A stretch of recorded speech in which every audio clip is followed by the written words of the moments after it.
Hi, my name is Prassant Mahendran, and I'm a 30 student in UPM, currently taking Bachelor in Computer and Communications Systems Engineering.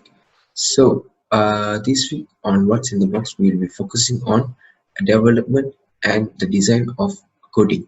For this week, what I've done is I designed the code based on some reference from the internet, and for this design, I actually created a lot of functions which are small parts of code that we form to make a main function, which is the final code. So these small functions, they all play a certain role in the code. So uh, there are a lot of slides after this video where I will explain a lot about the each of the some of the functions that I'll be using in my main function. And uh, please pause the video if you want some explanation. I already put some explanation in just beside the code, so you can refer to them.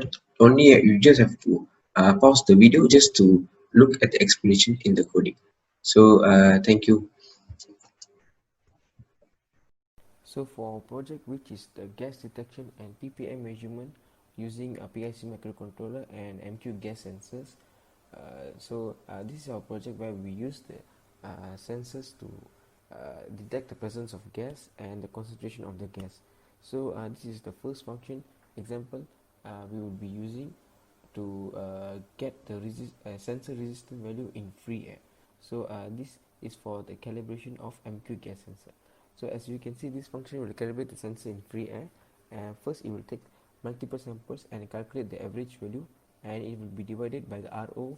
Clean air factor yields the RO. RO means the sensor resistance at 1000 ppm of LPG in the clean air.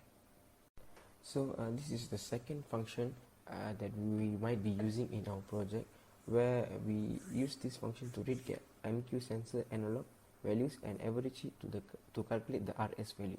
So as you can see in this coding, we will there's a formula that I created, and we will take multiple readings and we average it with RS. RS is the sensor resistance at various concentration of gases. The RS will change according to the gas concentration.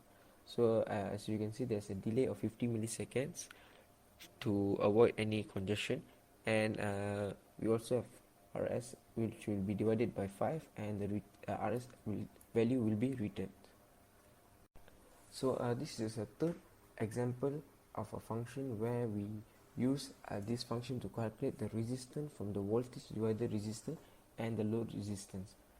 Using this function, sensor and load resistor forms a voltage divider, and they also used analog and load value.